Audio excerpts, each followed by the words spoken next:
ada beberapa hal yang akan menghancurkan umat manusia.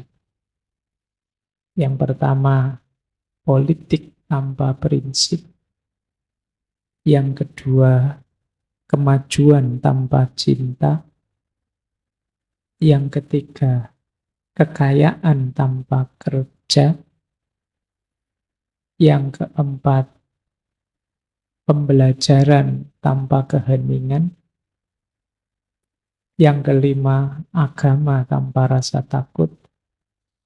Dan yang keenam, ibadah tanpa kesadaran. Mungkin tidak perlu dijelaskan ya. Kalau dijelaskan panjang, 6 ini bisa 2 jam habis. Apalagi begitu ngomong yang pertama itu, kamu langsung menggebu-gebu itu. Ini mesti nanti dipotong, di-share kemana-mana. Tapi ya kita harus hati-hati ya. Semuanya keutamaan-keutamaan. Politik itu keutamaan hidup, kemajuan itu juga keutamaan. Kekayaan juga, pembelajaran, agama, ibadah. Tapi kalau salah rumus, akan jadi sebab hancurnya umat manusia. Mungkin belakangan banyak orang yang sudah mulai putus asa dengan politik, mulai tidak nyaman lagi dengan agama, mulai terancam dengan ilmu dan lain sebagainya. Itu mungkin karena wilayah-wilayah ini tadi kita salah cara menghidupkannya. Baik, ya ini mancing saja bahwa ternyata politik yang tanpa prinsip, kemajuan yang kita cita-citakan, kalau di situ tidak ada cinta, kekayaan yang kita impikan, kalau tanpa kerja.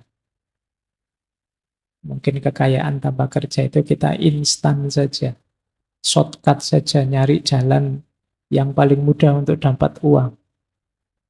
Lupa nilai, lupa prinsip, lupa makna. Yang penting sugih. Belajar tanpa keheningan. Belajar paling efektif itu menarik diri sebentar, membaca secara jernih. Tapi kalau kalian dalam keramaian, tercampur terus dalam segala kesibukan, sulit membaca secara jernih. Kalau terlalu dekat dengan keramaian, ya kita sulit dalam keramaian itu melihat mana yang tepat, mana yang tidak. Kita sulit belajar. Maka belajar perlu keheningan. Agama tanpa rasa takut juga begitu. Karena hakikatnya agama itu pengendalian, kontrol, penataan hidup. Kalau tanpa ada rasa takut, ya kalau dalam agama biasanya takutnya pada Tuhan, ya akan jadi masalah. Termasuk ibadah tanpa kesadaran. Ibadah tanpa kesadaran itu berarti kita jadi robot. Ibadah seperti olahraga saja, gerak badan biasa. Baik, kita lanjut ya. 3 jenis mementingkan diri sendiri dalam cinta. Yang pertama, saya melakukan kebaikan untuk yang saya cintai karena memang melakukan kebaikan itu menggembirakanku. Ini kan mementingkan dirinya sendiri. Ini positif, kata Anthony de Mello. Ada yang kedua, saya melakukan memberi kebaikan pada yang saya cintai, kemudian yang saya cintai jadi gembira, senang. Dan kesenangannya yang saya cintai, itulah kesenanganku dan kegembiraanku. Ini positif juga. Yang tidak positif, yang ketiga. Yang saya kasih warna merah itu. Saya melakukan kebaikan, berbagi kebaikan pada orang yang saya cintai, biar bebas dari rasa tidak enak. Meskipun saya sering, meskipun saya tidak senang melakukannya. Ini bentuk kasih sayang yang buruk. Coba kalian perhatikan ya, kadang-kadang kalian ada di yang nomor 3 ini. Kok kamu mau-maunya sih disuruh jemput pagi-pagi jam 7 ngantar kuliah? Ya enggak enak lah kan sudah deklarasi jadi pasangannya. Sebenarnya sih males aku. Nah, ini yang nomor 3. Jadi ya, agar kamu bebas dari rasa tidak enak. Padahal sebenarnya kalau boleh ya kamu enggak begitu.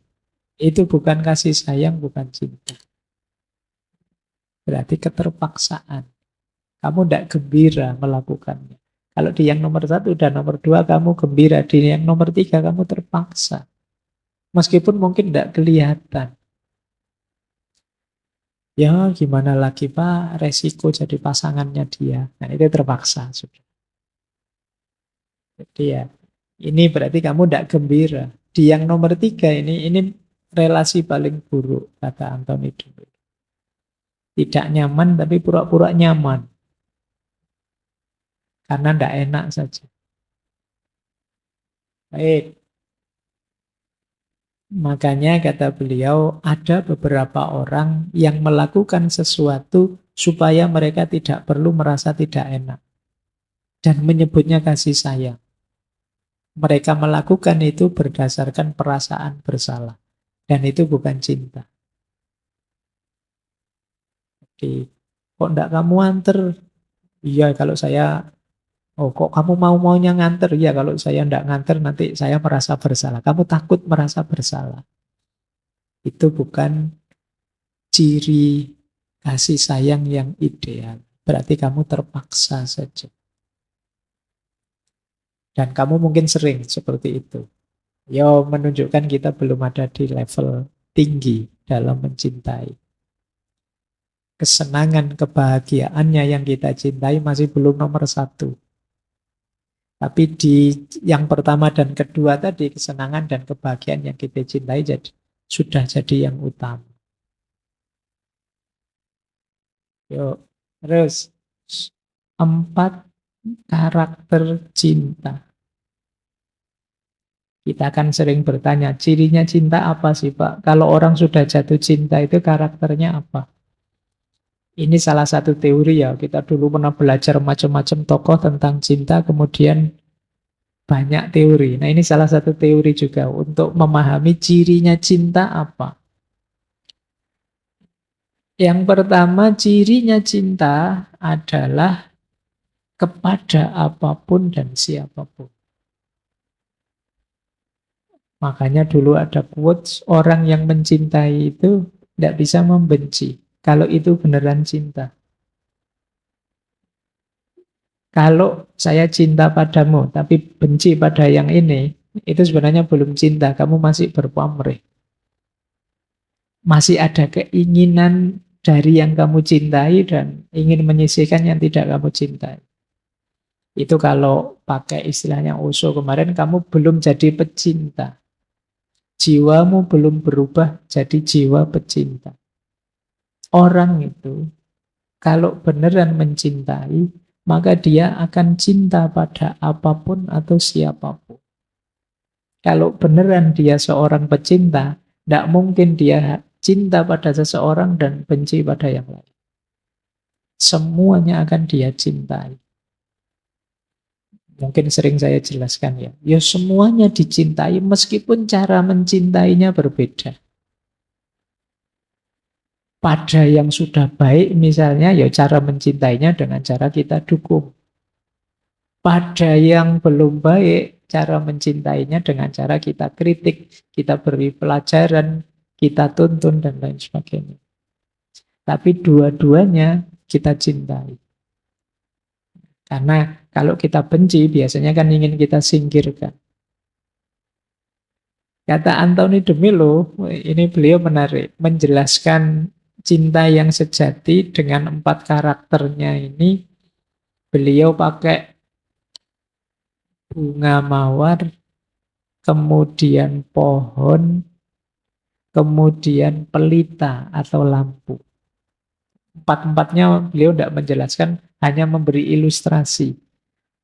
Pohon, mawar, dan pelita atau lampu. Nah, ciri pertama, kenapa pada apapun dan siapapun? Kata Anthony de Mello, apa sih itu cinta? Lihatlah bunga mawar.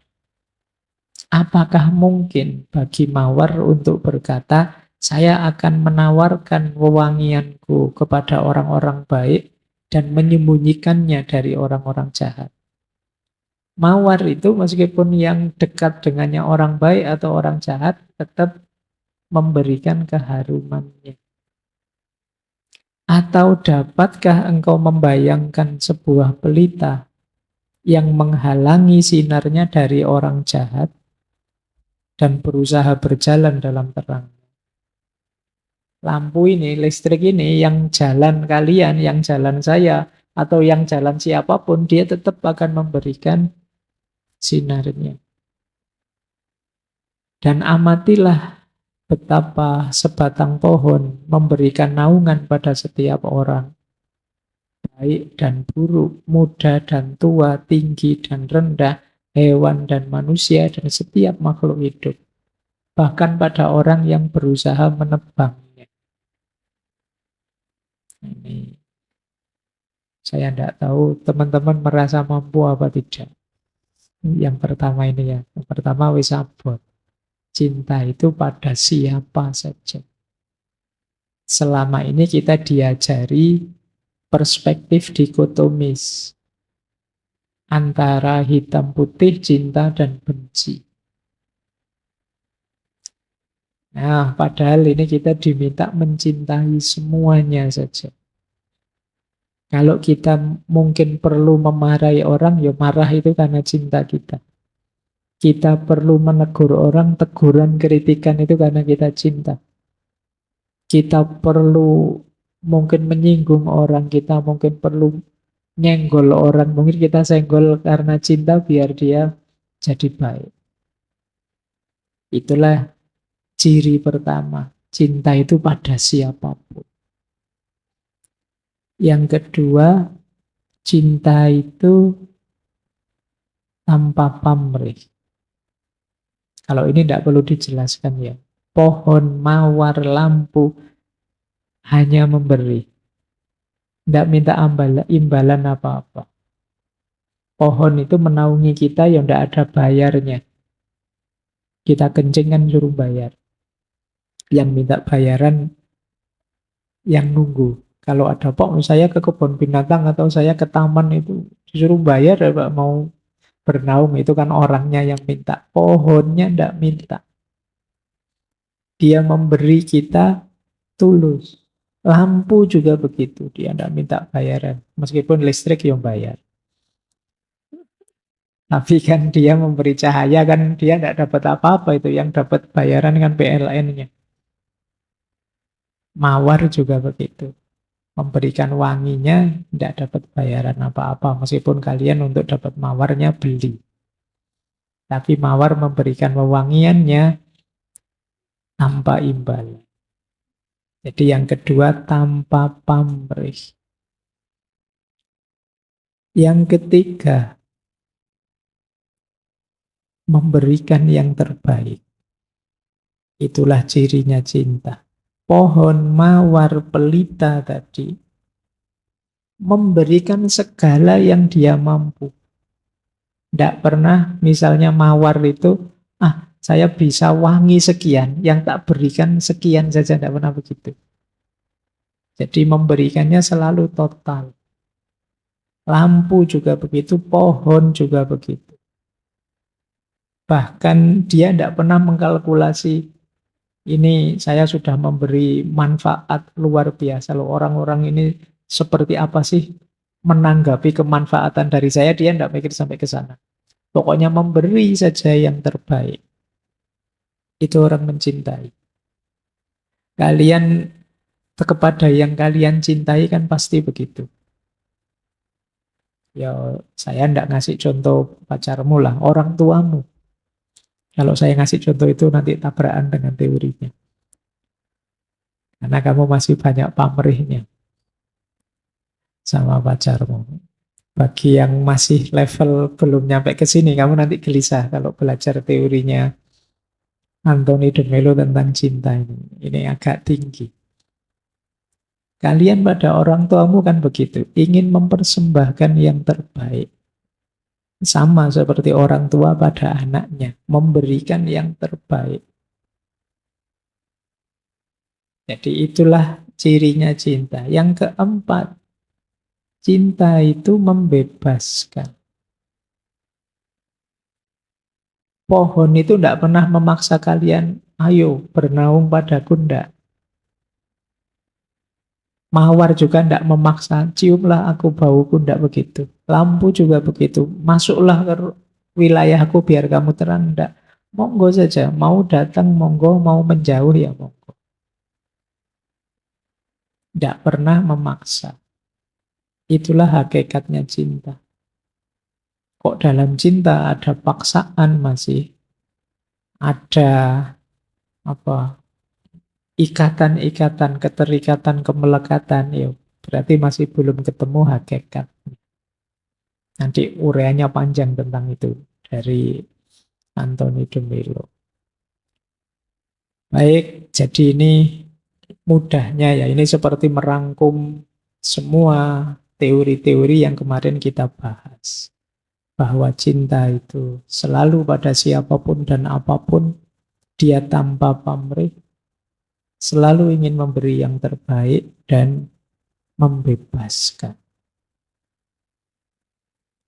Baik, ambil nafas sebentar ya. Semoga kalian nyampe ke sini. Masa hidup sekali kamu tidak pernah ngalami yang sejati. Terus, cinta itu kalau pakai penjelasan kita selama ini, sesuatu yang dianugerahkan. Jadi cinta itu anugerah. Kalau itu anugerah, ya bukan sesuatu yang diusahakan.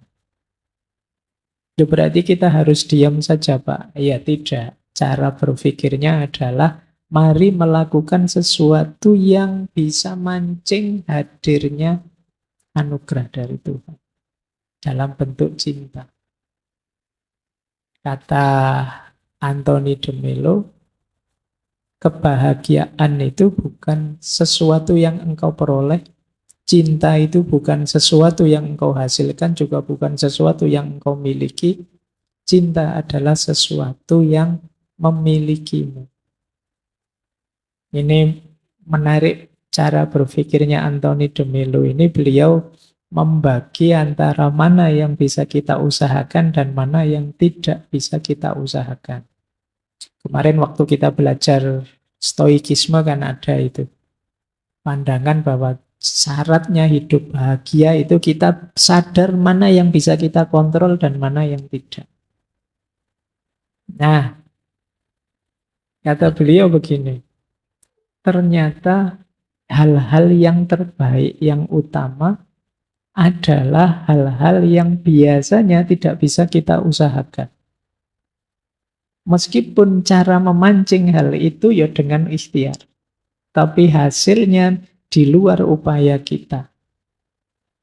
Misalnya, kata Anthony de Mello, kamu bisa berusaha memasukkan makanan ke dalam mulut. Tapi kamu tidak bisa mengusahakan rasa lapar. Kita makan bisa, tapi melahirkan rasa lapar tidak bisa. Ya tinggal tidak makan lama saja, Pak. Ya ada orang tidak makan lama tapi tidak lapar. Kita nanti puasa, itu kan ada. Tidak makan sih tapi tidak lapar. Jadi makannya kita bisa, tidak makan kita juga bisa, tapi lapar itu di luar kuasa kita. Ada yang sudah makan masih lapar.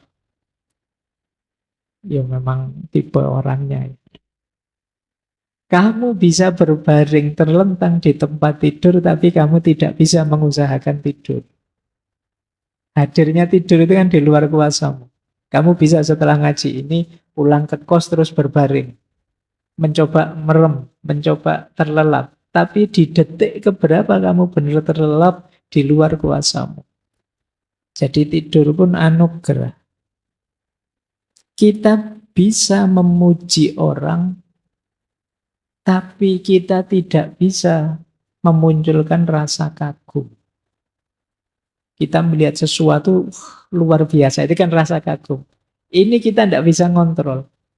Ada orang hal biasa saja dia kagum. Ada orang hal luar biasa dia nggak kagum, itu biasa. Jadi kita bisa muji orang. Kalau muji bisa kita atur. Kalian kan juga sering basa-basi muji orang. Itu kita bisa. Tapi rasa kekaguman itu di luar kontrol kita. Kadang-kadang tidak terduga kita mengagumi sesuatu. Kemudian kamu bisa menceritakan rahasia, tapi kamu tidak bisa mengusahakan kepercayaan. Ini kamu ngerti kan, kadang-kadang kita itu kalau ingin dipercaya orang, terus pada orang itu kita ceritakan rahasia-rahasia. Biar dia percaya ke kita. Wong yang rahasia saja kita katakan. Tapi jangan lupa, kata Anthony de Mello, kepercayaan, hadirnya kepercayaan dalam diri kita itu di luar kuasa kita. Kalau cinta terus gimana, Pak? Kita bisa melakukan pelayanan kebaikan pada orang lain, tapi kita tidak bisa mengusahakan cinta. Baik sama orang kita bisa, jujur kita bisa, membantu orang bisa, menolong orang bisa. Tapi rasa cinta di luar kuasa kita. Tidak selalu orang berbuat baik itu terus dia cinta. Mungkin ada pamrihnya, mungkin ada keinginan ini, keinginan itu. Jadi yang pertama-tama rumusnya ini ya, cinta tidak bisa diusahakan, tapi mari melakukan segala sesuatu yang mengundang hadirnya cinta.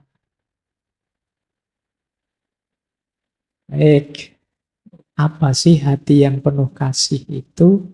Hati yang penuh kasih itu yang peka terhadap keseluruhan kehidupan, terhadap semua orang.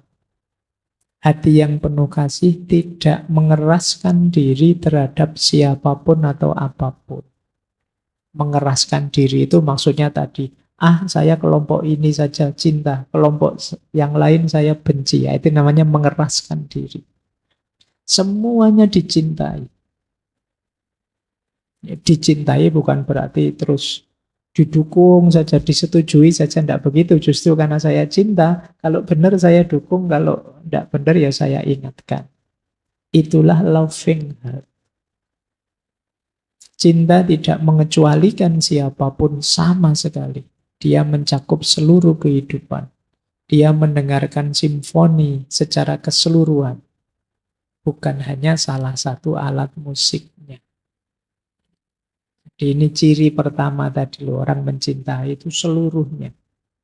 Itulah loving heart. Jadi kalau kalian ngaku jadi pecinta, apalagi yang Muslim itu kan bagian dari proyek besar rahmatan lil alamin, mencintai seluruh semesta. Itu jalannya adalah jiwa kita harus jadi jiwa yang pecinta. Jiwa pecinta itu ya pada apapun mencintai. Pada siapapun mencintai. Meskipun ekspresi dan manifestasinya nanti beda-beda sesuai dengan kondisi dan situasi. Lanjut.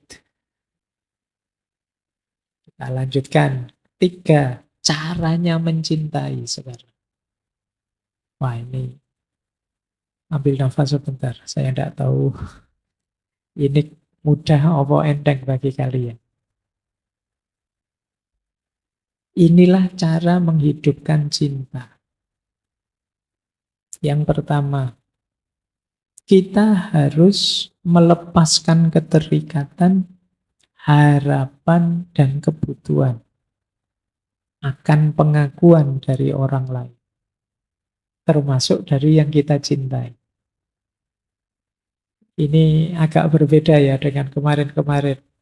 Beliau ini bahkan ekspektasi pun jangan.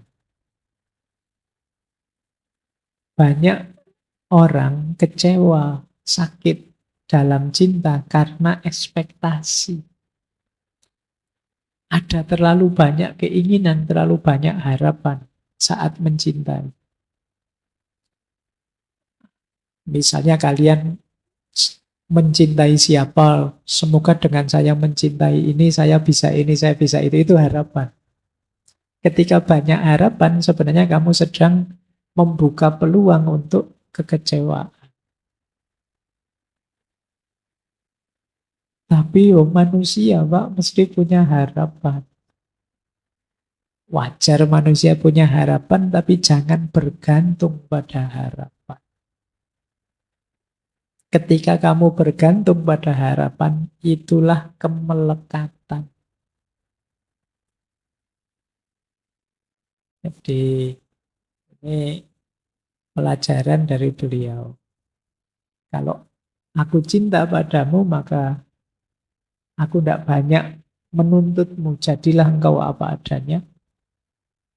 Kamu tidak harus sibuk tentang aku, tapi aku pasti akan sibuk tentang engkau. Baik, ini rumus pertama ya. Cara yang pertama saja sudah berat. Ya, kita belajar. Kalau bahasa usul fikihnya, kalau tidak bisa dipenuhi seluruhnya, ya jangan dicueki seluruhnya. Kita lakukan semampu kita. Oke, yang penting jangan putus asa dengan cinta. Hari ini banyak orang yang rasanya putus asa dengan cinta. Kalau ada pembahasan-pembahasan tentang cinta, mungkin kesannya, lebay.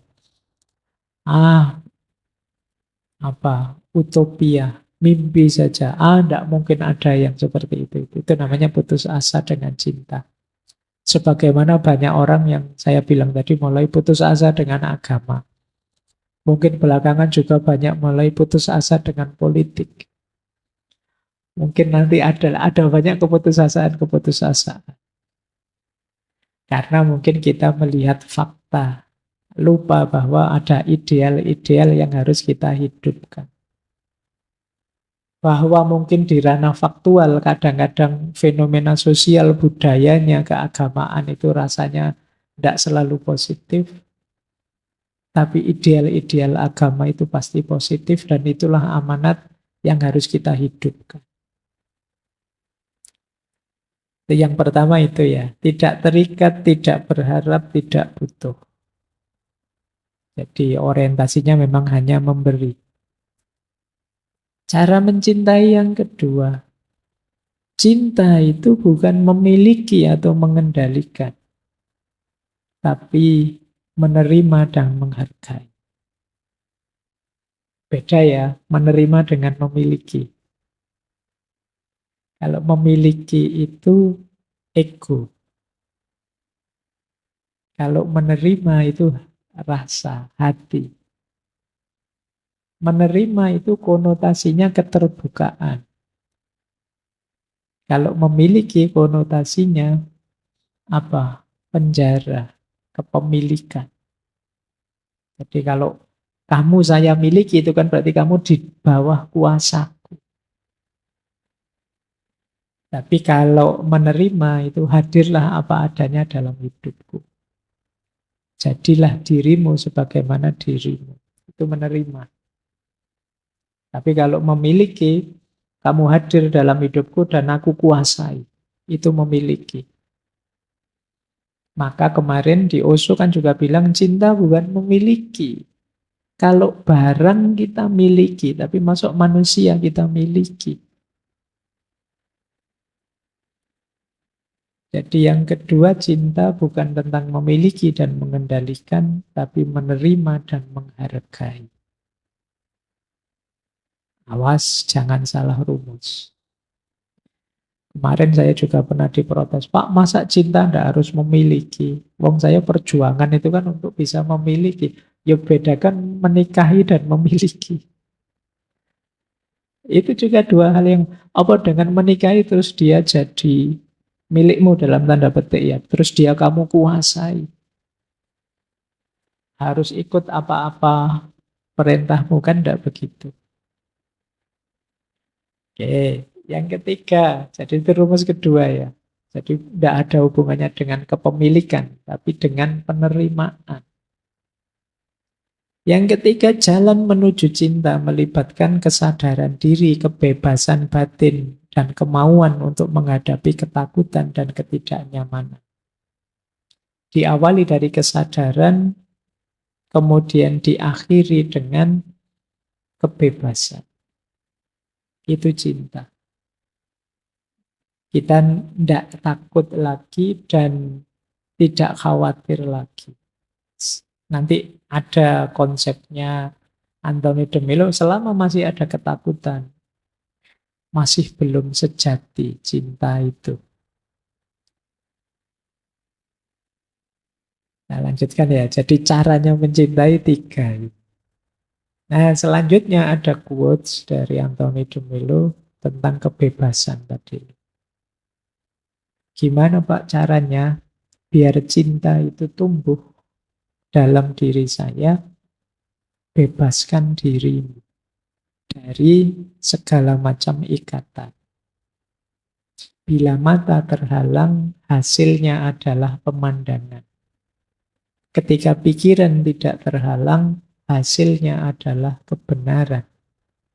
Ketika hati tidak terhalang, hasilnya adalah cinta. Apa sih yang menghalangi hati? Nanti kalau di penjelasan-penjelasan selanjutnya, versi Anthony de Mello, yang menghalangi hatimu itu kemelekatan. Mungkin pada dunia, mungkin pada materi, mungkin pada orang lain. Akan menghalangi cinta. Bersihkan kemelekatan-kemelekatan itu, bebaskan dirimu, maka cinta akan muncul. Selama ini mungkin kita membenci orang karena orang itu begitu, Pak. Kalau dia seperti itu berarti tidak cocok dengan aliran saya, karena aliran saya begini, karena kita sudah terlalu melekat, maka jatuhnya aku dan engkau kita berbeda, kita tidak bisa sama, akan jadi begitu. Bebaskan diri kita dari banyak ikatan. Nanti beliau menjelaskan panjang tentang kemelekatan itu. Jadi jalan untuk jadi jiwa pecinta, membebaskan hati. Nanti sekali-sekali kamu cek ya, kira-kira dalam hidup saya ini, saya melekat dengan apa saja hari-hari ini. Melekat itu, coba cari sesuatu yang menurutmu tanpa itu, aku tidak mungkin bahagia. Aku tidak mungkin senang. Aku tidak mungkin nyaman. Di luar dirimu ya. Di luar Tuhan pastinya juga. Di luar Allah. Kalau dalam Islam kan satu-satunya kemelekatan yang diizinkan itu ketergantungan kemelekatan pada Allah. Allahus Somad. Di luar itu bisa menghijab hati kita. Termasuk untuk mencintai. Mungkin ada yang di hatinya kemelekatan pada posisi, jabatan, duniawi, harta, dan macam-macam. Itu nanti akan menghalangi lahirnya cinta dalam dirimu. Kamu melekat pada apa? Itu akan menghalangi cintamu. Disitulah pentingnya kebebasan. Ayo kita bebaskan diri kita. Kalau dalam tasawuf itu ada makom namanya taharrur. Taharrur ini makom tinggi. Tidak sembarangan orang bisa mencapai ke sini. Taharrur itu makom kebebasan. Dulu waktu kita belajar kebebasan, seingat saya kebebasannya Ibnu Arabi. Itu makom taharrur ini salah satu yang harus dicapai seorang salik. Untuk bisa dekat dengan Allah. Bebas berarti ya hati kita benar-benar tidak terikat dengan apapun. Selain keinginan untuk terikat dengan Allah saja. Disitulah cinta akan muncul. Jadi kalau kita hanya tergantung pada Allah, cinta akan muncul. Itulah kebebasan sejati. Beda dengan rumus kita selama ini kan. Kalau di kepalamu kan namanya bebas itu pokoknya bisa melakukan apa saja kan, kamu begitu. Padahal ya kalau kamu masuk lebih dalam, hakikatnya kebebasan itu tidak ada urusan dengan bisa melakukan apa saja. Itu kan cuma manifestasi salah satunya saja. Tapi hakikatnya kebebasan adalah ketidakterikatanmu, ketidakmelekatanmu dengan apapun. Bisa melakukan apa saja, tapi kamu masih terikat, kamu masih melekat. Yaitu kalau bahasa spiritualnya ilusi saja. Hanya anggapanmu saja. Baik, ini rumus kedua dari cinta. Kalau tadi rumus pertama cinta itu anugerah, sekarang kebebasan. Ini juga salah satu tips untuk melawan kebencian diri. Jadi membenci diri itu nanti harus diganti dengan self-worth. Self-worth itu merasa diri berharga. Yang kedua self-esteem, punya kebanggaan diri, dan self-confident, punya kepercayaan diri. Ini tindakan konkret yang bisa kita lakukan. Yang pertama, mandiri. Ayo mandiri, memutuskan sendiri, membuat pilihan sendiri. Kita biasakan hidup yang mandiri. Karena dengan menyelesaikan masalah sendiri, memutuskan sendiri, nanti muncul kebanggaan pada diri kita. Ternyata aku bisa juga ya. Ternyata aku mampu juga ya. Dan itu menguatkan diri kita. Nambah rasa cinta kita pada diri kita sendiri. Yang kedua, jangan enggan untuk menerima tanggung jawab. Ini akan melatih kita bangga dengan diri kita. Ternyata bisa saya jadi ketua ini, ketua itu. Ternyata saya bisa jadi panitia ini, panitia itu, meskipun bagian seksi apalah gitu. Ini namanya siap menerima tanggung jawab. Coba lah, enggak apa-apa, ambil tanggung jawab apa kecil-kecilan.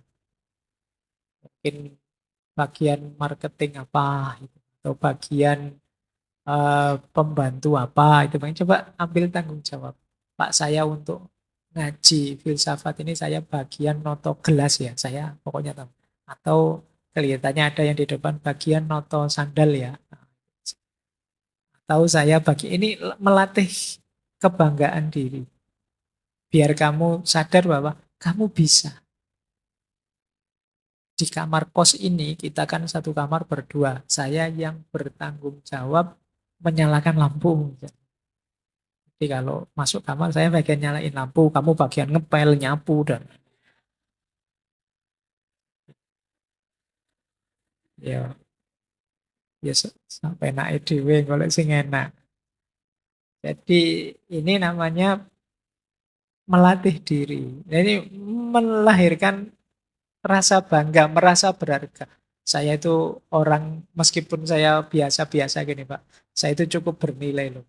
Prestasimu apa? Loh, saya itu bertahun-tahun bagian nyalain lampu di kamar itu. Tidak ada yang seistiqomah saya menyalakan lampu. Oh, itu kan kebanggaan. Jadi siap menerima tanggung jawab dan bangga dengan prestasi. Saya bangga saya bisa ini, saya bangga saya bisa itu. Kemudian suka dengan tantangan baru. Nambah tantangan, kita bisa menaklukkan, kita tambah bangga dengan diri kita. Kemudian bisa tertawa, bisa nangis, mau teriak kalau memang jengkel, dan kalau memang ingin sayang, ya bilang sayang. Kan memang, itu spontan saja, tidak usah terlalu. Ini melatih kepekaan diri. Orang itu yang benci dirinya, orang minder itu mau tertawa saja mikir, saya mau ketawa ini lucu banget ini, tapi jangan-jangan temanku tersinggung, atau jangan-jangan tidak situ ketawa. Mau nangis juga begitu. Wah, nanti tidak dianggap jantan saya nangis. Tidak jadi nangis. Ekspresikan saja. Kalau terharu ya nangis. Nonton sepak bola sambil nangis-nangis. Atau kalau Tidak apa-apa, mungkin jagomu kalah. Atau pas apalah gitu. Tidak apa-apa. Tunjukkan ekspresi diri. Kalau kegulan ya sedih, kalau menang ya senang. Biasa saja, dinikmati saja. Tidak usah terlalu banyak mikir. Spontan saja. Itu membahagiakan. Jadi jiwamu longgar. Mau teriak-teriak saja. Meskipun jangan tengah malam. Sepi-sepi kamu nanti dicari tetanggamu. Ini ketawa-ketawa saja. Ya meskipun jangan lama-lama, jangan sendirian, jangan tengah malam, jangan nanti kamu diangkut ke RSJ sama tetanggamu. Jadi hidup yang nyaman, yang enak, kamu bisa menikmati. Dan yang terakhir, frustasi, stres itu biasa dalam hidup ini. Banyak tujuan yang tidak tercapai, tapi kita siap kok menghadapi. Ini membuat kita bahagia. Akhirnya kita merasa, oh iya meskipun aku ini orang biasa, tapi aku punya nilai, aku punya harga diri. Aku percaya diri untuk menghadapi hidup. Baik, saya lanjutkan. Ini quotes dari buku beliau. Cinta itu memberi tanpa mengharapkan imbalan apapun. Hanya kegembiraan dalam memberi. Cinta sejati tidak mengenal keterikatan, tidak ada kecemburuan, tidak ada kepemilikan. Dia kebebasan murni. Nih, ambil nafas mungkin kalian yang lupa, tidak cemburu, tidak ada kepemilikan. Apa bisa manusia kayak gini, Pak? Gitu. Ya coba saja. Makanya tema bulan ini itu cinta spiritual. Jadi kalau kita kan mungkin masih sibuk dengan cinta-cinta material, cinta-cinta level awal.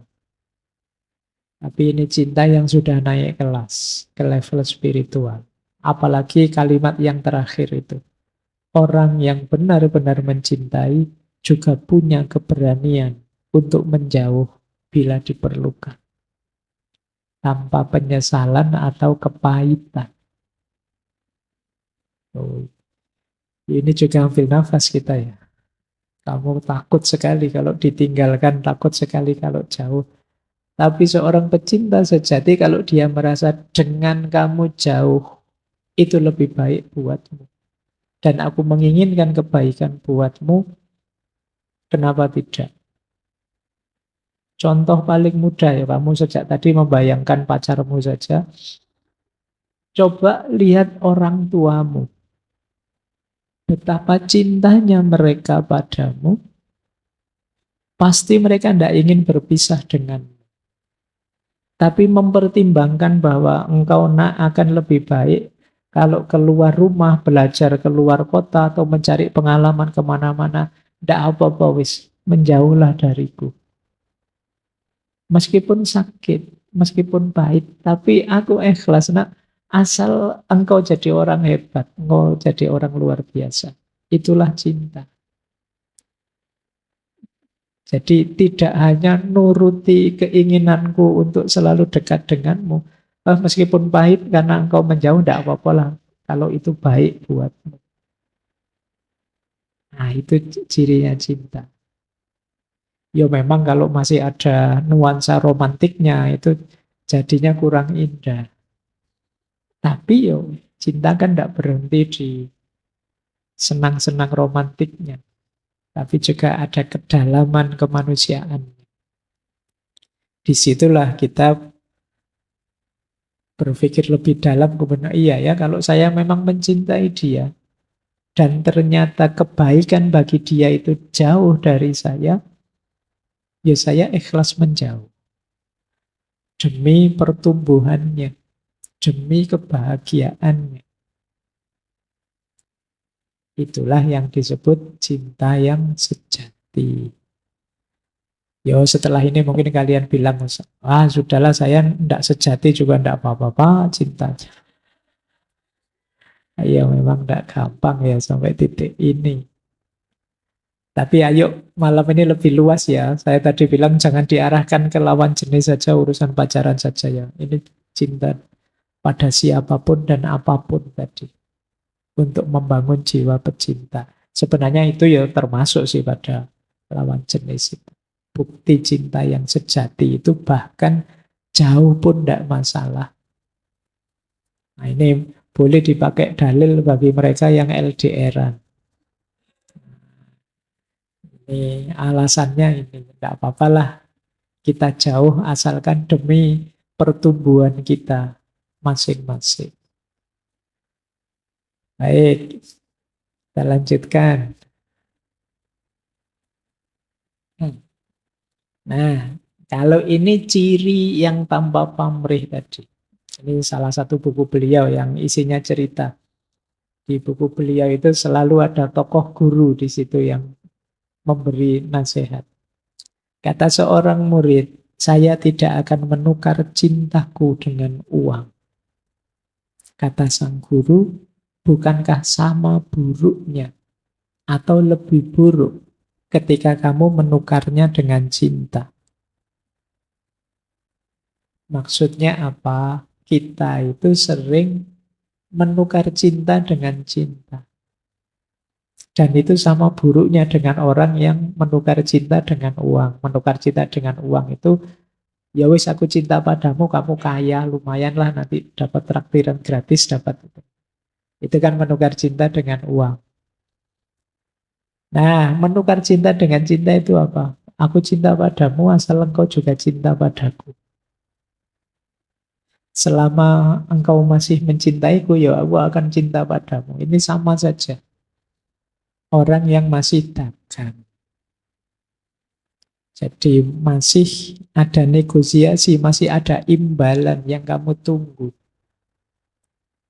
Loh Pak, ya kalau ditolak gimana Pak? Masih tetap saya cintai. Loh ya, kalau memang cinta itu ya kamu cintai. Mungkin kemarin belum cinta sehingga kamu bisa gonta-ganti. Kalau itu cinta, ditolak sekalipun, ya cinta itu tidak akan mati. Tetap ada. Kecuali kemarin cinta itu belum utuh. Jadi yang sejati tadi, masih ketertarikan sesaat. Kalau sudah cinta, itu ya kamu tidak ingin diberi apa-apa. Bahkan meskipun engkau tolak cintaku, aku tetap mencintaimu. Itu kalau cinta. Emangnya begitu dia nolak terus kamu nembak terus ditolak, maaf ya, cari yang lain saja. Apa langsung berubah kamu jadi benci? Kan tidak. Cintamu kan masih ada. Mungkin ya tetap besar. Hanya saja sekarang kamu kasih label yang berbeda. Harusnya labelnya tetap cinta, cuma kamu ganti dengan benci. Kalau tidak percaya, begitu dia nolak besoknya, kemarin saya khilaf ngomong tidak, iya kok aku cinta. Kamu kan tetap membara lagi cintamu. Jadi ketika ditolak kamu merasa benci, itu sebenarnya ya kamu cuma ganti barcode-nya saja, labelnya saja. Jadi benci sebenarnya itu tetap cinta. Jadi kata Anthony de Mello ya sama buruknya. Kalau kamu menjual cinta dengan cinta, berarti masih pamrih. Masih belum tulus. Jadi masih aku memberi apa dan aku harus dapat apa.